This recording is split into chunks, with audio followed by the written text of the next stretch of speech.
So, we made some big announcements this week here at DailyWire. Our biggest announcement is that Jordan Peterson is now a member of DailyWire Plus, and he's going to be doing all sorts of amazing content for you behind the paywall. Well, Jordan and I had the opportunity to sit down and film a new episode of The Search. We discussed some really deep stuff. First, in President Ronald Reagan's farewell address, he said, "All great change in America begins around the dinner table. Our friends over at Good Ranchers take this very, very seriously. Good Ranchers cares deeply about providing your family with high-quality meat at a reasonable price. All of their cattle are grass-fed, grain-finished, and they grow in a stress-free environment. Good Ranchers ships 100% American meat right to your door. When you subscribe, your price is locked in for the life of your subscription. Plus, right now, they're giving away 2 free ribeyes, $100 value, to my listeners through July 4th. You heard that right. Go to goodranchers.com/Ben. Use my code Ben to get 2 18-ounce prime center-cut ribeyes free with your order. I got to meet with the Good Ranchers team this week. They are just phenomenal people. Love these guys. They understand the struggle of working 9 to 5, still finding the time to eat, pray, and be with your family. Their product and business model was created with the intention of bringing families together through shared meals at the end of a long day. All great change in America begins around the dinner table, and all great meals in America begin with Good Ranchers. Hurry, the clock is ticking on your free ribeyes. While other places will charge you over $50 per steak for ribeyes like these, Good Ranchers is giving 2 of them away for free. These are USDA Prime 100% American steakhouse quality cuts of beef. Go to goodranchers.com/Ben. Claim those ribeyes today before they run out. So last time we saw each other, you were talking about kind of your, you kind of came up with the political theory of everything. So I was reading the propositions that you're putting across as far as I think it's really good, especially from a sort of taking on the empiricists, taking on Locke. Yeah. Well, it's taken me a long time to really understand the debate between the empiricists and the rationalists. You know, and the empirical claim that you derive all your knowledge from sense data, it seems to make some sense in a superficial way, because obviously we're informed by the environment, even if you think about that biologically, and we're ultimately informed by the environment. But it becomes much more hazy when you start to understand that there's an almost infinite plethora of data, especially when things can be contemplated in combination. And so the problem with the empirical approach, one of the problems is that there's probably 2. One of them is we drown in data. So then the question arises, well, we are informed by the outside world. Thank you so much. Thank you. But we still have to select what we look at. And that's a huge problem. That I really think is the fundamental philosophical problem of the last half of the 20th century. And then there's also, and that's part of Hume's objection that you can't derive an ought from an is. And part of the technical reason for that seems to be, well, why not? Well, there's too many facts. And so you can't draw an unerring. There's both too many facts and simultaneously too many possible futures. Mm-hmm. And so how do you draw a through line from an infinite number of facts to an infinite number of potential futures? And the answer is we don't know how we do that. And so that's two of the problems. And so I've been trying to understand how we solve that. And there's other people working very hard on that problem, all sorts of people, all the people who are trying to build machines that can perceive and so forth. But the notes I sent you were an attempt to really boil down what I've been thinking about in some sense for 40 years. And the first thing I figured out is that you have to prioritize your perceptions.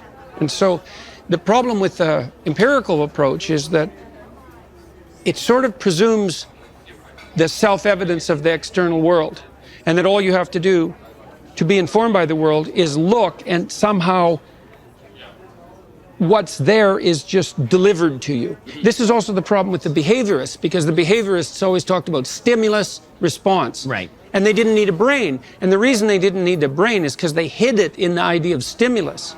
It's like, well, a rat's in a cage. What's in the cage? And the answer is, well, a near infinite number of things to perceive. Mm-hmm. So then the question is, well, what's the stimulus? And the behaviorist answer is, we don't ask that question. we allow that to be self-evident. Oh, well, that's where you hid all the complexity, right? In that self-evidence.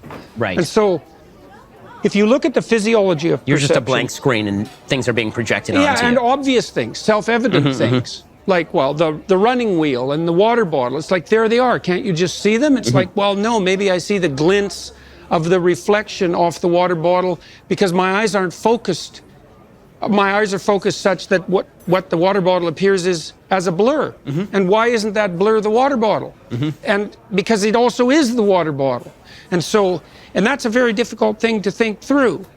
And so then you get from the complexity of the stimulus of the world to the complexity of the multiple futures.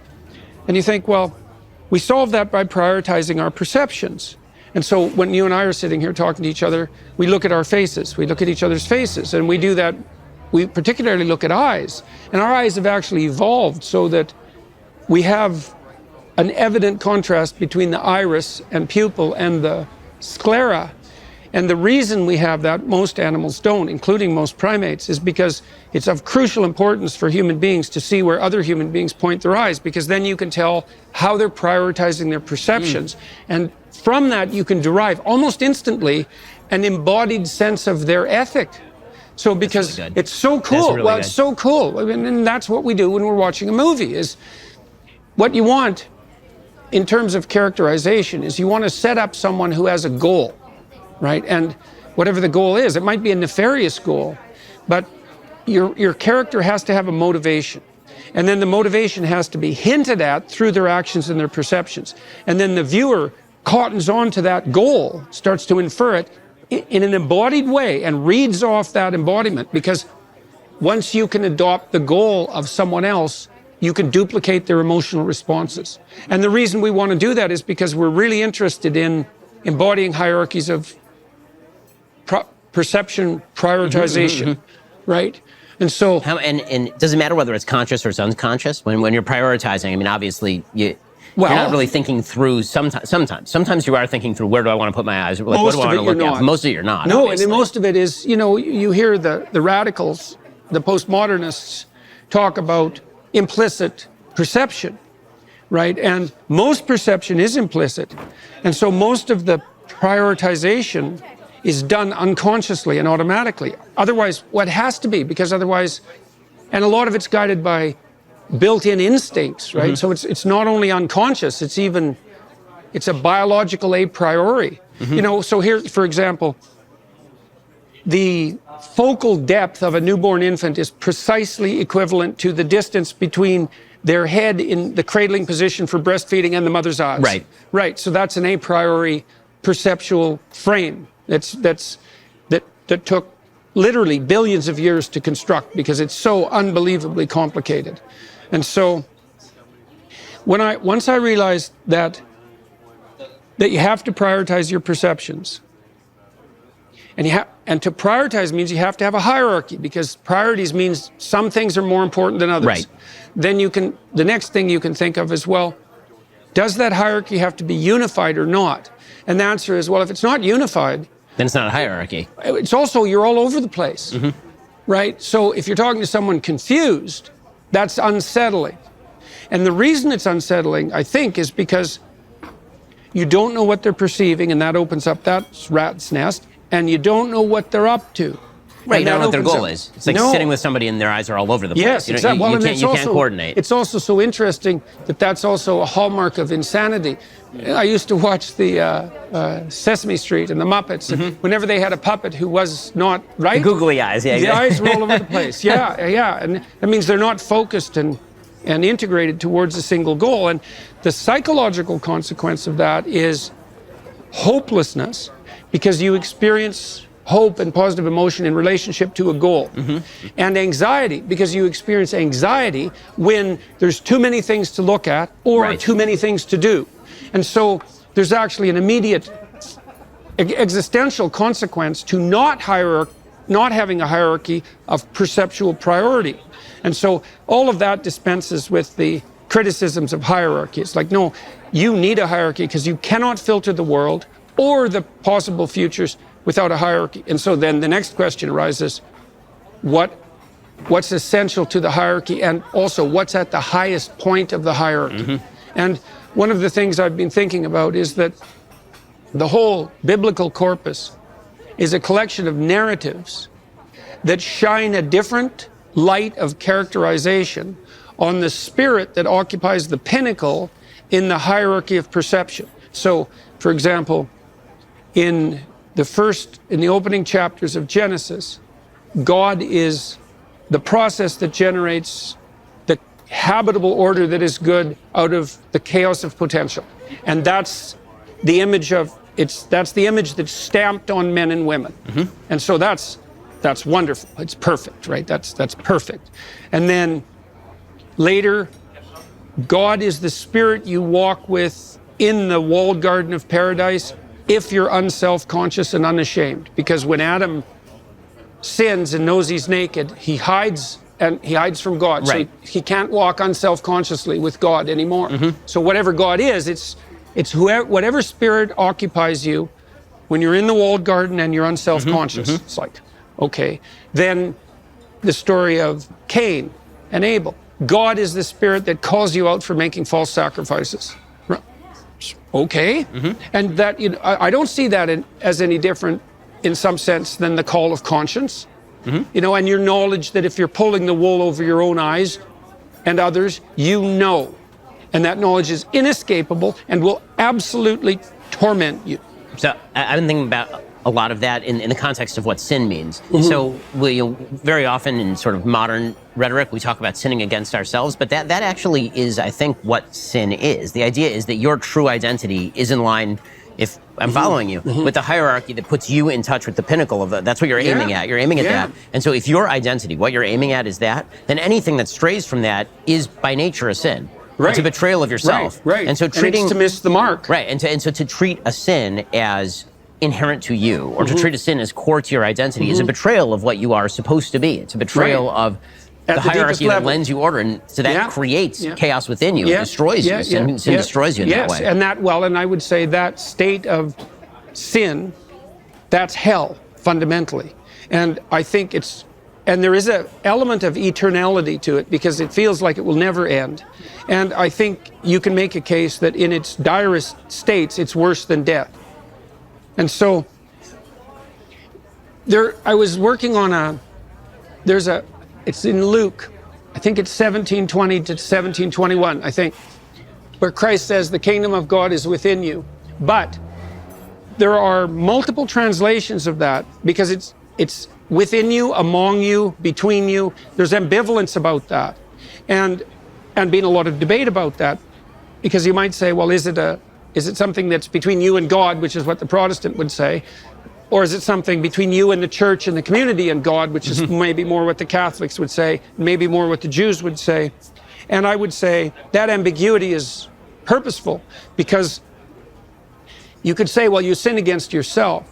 But then if you understand the self in a more symphonic way. Yes, this is right. You can see there's a note in a phrase, you're the note, but the note has to be in a phrase, and the phrase has to be in a melody, and the melody has to be in a symphony, and all those have to work together. And so if you sin against yourself, but you're also simultaneously sinning against the principle that holds your marriage together, and the principle that makes your family able to weather the storms of Noah, let's say, and the principle that keeps your community together, and the prophetic tradition. You're doing all that at the same time. This is, I think, why you and I were discussing recently why kind of atomistic liberalism falls short, and it's because its picture of man is just not correct. I mean, there's a question that Thomas Jefferson asks about the Constitution. Basically, why should you be bound by something that you didn't consent to, right? Social contract theory basically says that unless you consented to be a part of a thing, that thing cannot be imposed upon you. And so Thomas Jefferson says, okay, well, I was born after the Constitution. Why exactly should I be bound by the Constitution? Why not re-up it every couple of years in order to make sure that everybody's still on the same page? And you hear that sort of argument being made today politically, but it's really interesting when you go back to the description of what's going on at Mount Sinai. It specifically says in the Bible that this is a contract that's being made between those who are here and those who are not here with us today. It's being made between us and future generations. How do you make a contract with people who have not yet been born? How can that bind them? And the idea is that when you're born, you're not born into a wasteland as the only thing there. You are inherently born into a system. And that system helps define you and shape you. And so instead of modern society, which sort of sees the inner sense of authenticity as the core of you, and your authenticity is, and in opposition to institutions and roles. Right. Institutions and roles are impositions on you. Yeah, like And the conflict between the superego and the ego. That's an antagonistic. It's conceptualized as an antagonistic relationship. And Piaget doesn't look at it that way. And the more authentic you are, the more institutions you blow up, because they're all impositions. So you have to get rid of them. That's right. And so if you want to be the most you, then everything that has been accepted as truth, every system of logic, every system of objective reality, all those become secondary to the pursuit of authenticity. Yeah. And so that is self-destructive in the extreme. Well, you can't and then function you end that way. up with these ideas. Alrighty, folks, if you want to watch that entire conversation, you have to be a member over at DailyWire Plus. So head on over to dailywire.com/Ben. Use code Ben for 25% off your subscription today. That's dailywire.com/Ben. Become a member at DailyWire Plus. You'll get all that Jordan Peterson has to offer. Our newest member over at DailyWire Plus. It's a blast. Have a wonderful weekend.